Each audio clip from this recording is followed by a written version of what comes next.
Oh man, 1,000 subscribers. Somehow I've managed to dupe 1,000 of you poor bastards into listening to me. Oh, and I feel sorry for you guys. Anyways, I'm going to obviously give my thanks as well as talk about the future of the channel, including my new planned State of Decay playlist. So, I was trying to think of how do I say thanks. I've seen a lot of videos where the YouTuber thanks his subscribers for watching, and the way I thought about it is, let me tell you what it's like to not be in this situation. Let me tell you what it's like when you don't have any subscribers, you have no viewers, and how awful it feels. And that, I think, allows you to understand why YouTubers are grateful for their audience. You see, when you first start making a channel, in your initial weeks, even months, you might not get any views. You might make a video and one day later it's got 1, 2, maybe 3 views if you're super lucky, and that's it. You get no comments, no likes, no dislikes. No one gives a crap about your videos.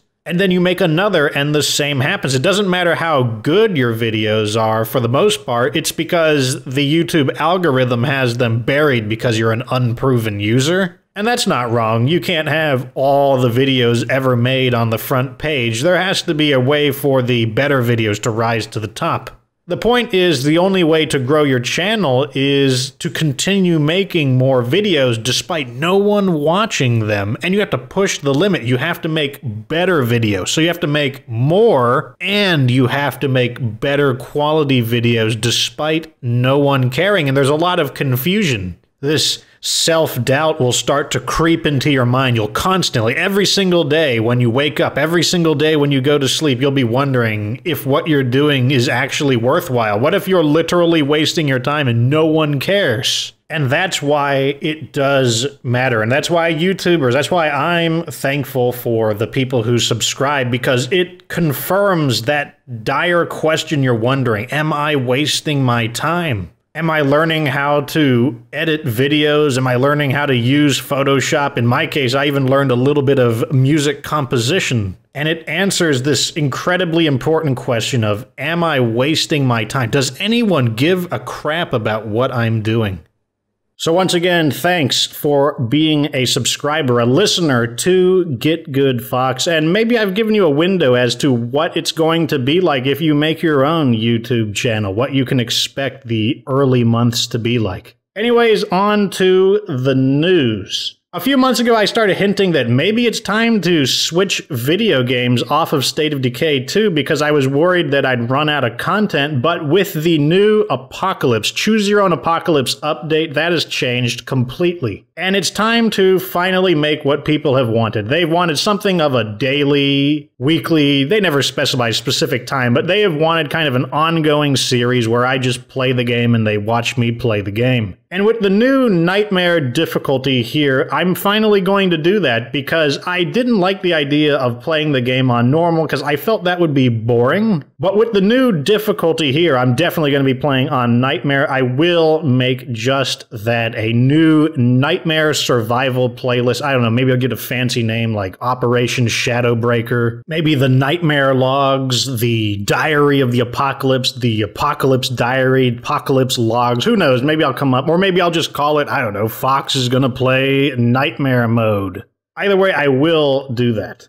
Another thing you should know is that I'm going to be making Nightmare reviews that have a separate look from my standard reviews, and that's because when I review a skill like Marathon or Gardening, it's all being reviewed from the perspective of the base game, and whether or not that skill is good in the base game could mean something totally different on Nightmare difficulty. So what I'm going to do instead is create both normal and Nightmare difficulty reviews, which means I will have to go back and re-review some of the videos I've done for Nightmare difficulty. And what I'm going to do is give the thumbnail some kind of look, like a bloody look, so that you can tell just by looking at the immediate thumbnail that this review is coming from a Nightmare difficulty perspective. So for example, I might do something like, how good are the cardio skills, which I've already done, and then I'll do how good are the cardio skills, but in the nightmare mode specifically. And I just think that to be the most sensible way to review everything, because I already have a huge amount of knowledge of the base game, so it doesn't make sense to wait on reviews until I also learn about them in the nightmare mode. And even if I combine them in such a way, I've already got a whole bunch of videos that I've reviewed that don't have a combined nightmare segment, and it would also make the reviews way too long. I don't like my videos to go too much farther than 10 minutes unless there's a legitimately good reason for it.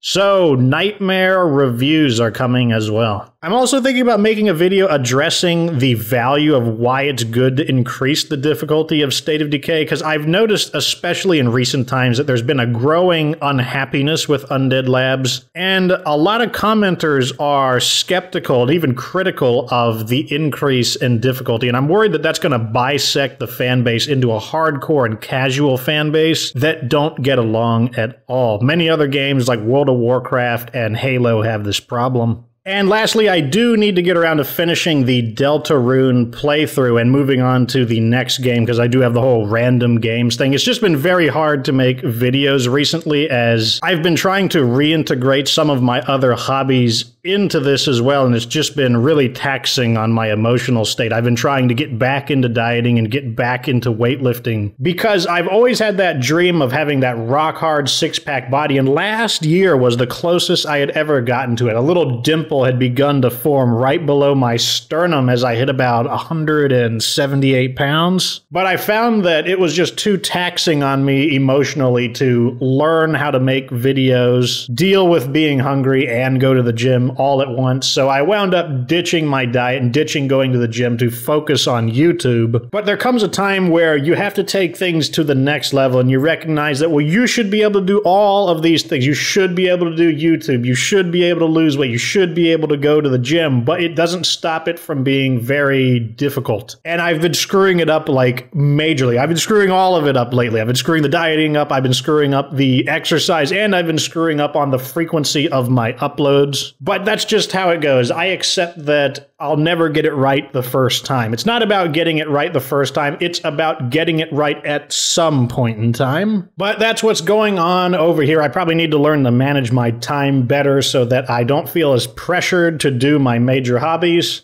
Either way, though, definitely got a lot of stuff to do. Lots of nightmare stuff incoming. Once again, thank you for being one of my subscribers. Thank you for listening to my videos. And here's to a productive 2019. I wish you all skill and determination to accomplish what you want to do to advance your life this year. But always remember that no matter how hard it gets, you don't have to be good to get good.